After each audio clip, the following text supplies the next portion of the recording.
She had trusted love once and been betrayed. But this time, she trusted herself. She agreed. Within 2 years, Nene owned a small restaurant.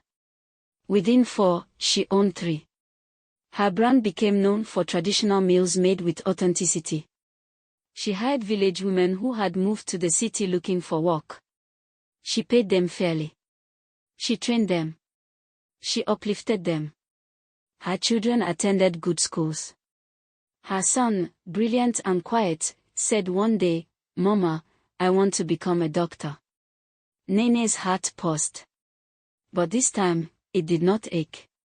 It burned with pride. Meanwhile, Obina's world was not as solid as it appeared. Lovett had indeed been the brain behind his wealth. Her father's influence, her strategy, her connections. But power built on image is fragile. A political scandal hit Lovett's father. Investigations began. Businesses linked to the family were audited. Obina's name surfaced in places he never expected. News headlines began to whisper. Then shout. And on the day his company collapsed publicly, reporters crowded his gate, the same gate where Nene once stood begging for recognition. As cameras flashed, a journalist asked him, "Sir, there are claims that before marrying Mrs. Lovett, you abandoned a wife and 2 children in your village. Do you have a response?" For the first time, Obina's silence was not pride. It was fear. Because that same week, a new restaurant was opening across the city. Large banner. Grand launch. Local press invited. The name boldly displayed, Nene's Kitchen, from village fire to city flame. And standing confidently before microphones was Nene. Graceful. Strong. Self-made. When a reporter asked her how she built such success from nothing, she smiled softly. "I was never nothing," she said. "I was simply underestimated." Across the city, Obina watched the live broadcast. And for the first time in his life, he realized he had not left poverty. He had left greatness. Success did not change Nene. But it gave her a voice. As Nene's Kitchen expanded across the state, she noticed something that disturbed her. Many of the women she employed had the same story. Abandoned wives, single mothers, girls forced to drop out of school because of pregnancy, dreams buried under shame. One evening, after closing her largest branch, Nene stood quietly in the dining hall. She remembered the day she was thrown out of that compound. She remembered being denied. And she realized something. Her story was not rare. It was common. And that was the problem. During a community women's conference in the city, Nene was invited as a guest speaker. The hall was filled with market women, small business owners, and young girls. She did not speak like a politician. She spoke like someone who had lived it. "I was once told I was nothing," she said calmly. "I was once denied in front of my children. But let me tell you something, a woman who can build from pain can build anything." The hall erupted. Videos of her speech went viral. Clips circulated on social media. Radio stations requested interviews. Soon, leaders from a major political party approached her. They were looking for a strong female candidate with public goodwill, someone relatable, someone respected. They offered her a seat to run for State House representative. At first, she laughed. "Me? A fufu seller?" But the party leader looked at her seriously. "You are not just a seller. You are an employer. A community builder. A symbol." Nene went home that night and prayed. Then she said yes. Campaign season changed everything. Her posters were everywhere. Not polished glamour shots, but real pictures of her stirring a pot, hugging market women, sitting with school children. Her slogan: "From the market to the house, I represent you." Women rallied behind her. Youth supported her.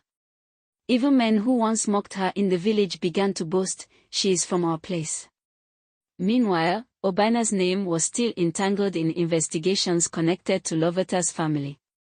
His business reputation had crumbled. And then came the shock.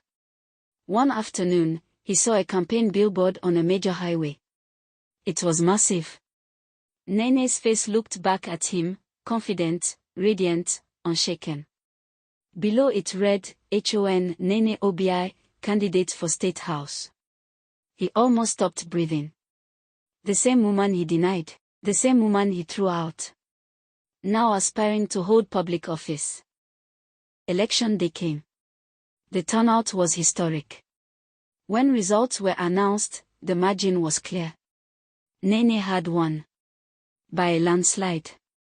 The victory celebration flooded the streets. Drums. Dancing. Tears. As she stood on stage to give her acceptance speech, cameras flashing, supporters cheering, she paused before speaking. I stand here, she began, not as a victim of abandonment, but as proof that rejection can be redirection.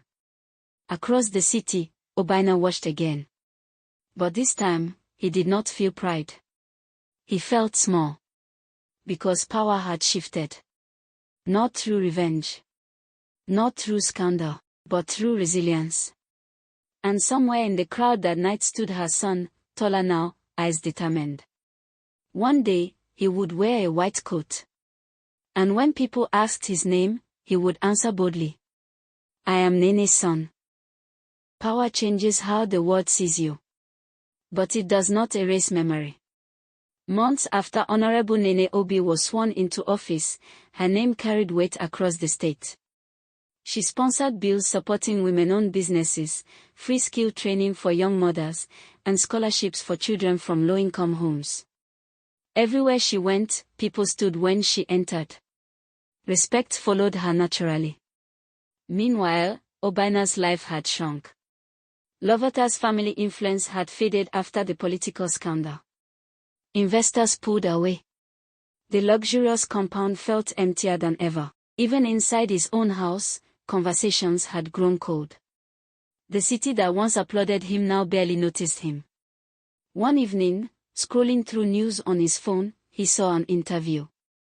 Nene was visiting a hospital project she funded. Beside her stood their son, now a university medical student, speaking confidently to reporters. My mother is my role model, the boy said proudly. Everything I am becoming is because of her. Obina felt something twist painfully inside his chest. Not jealousy. Regret. Real, suffocating regret. The next week, Obina drove to Nene's office. He did not arrive in convoy. No security cleared the way for him. He waited like everyone else. When he finally stepped into her office, she looked up calmly. No hatred in her eyes. Just distance. Nene. He started, his voice lower than it had ever been. She gestured for him to sit. He struggled to find words. I made mistakes. Silence. I was young. I was pressured. I thought I was choosing a better life. She listened. No interruption.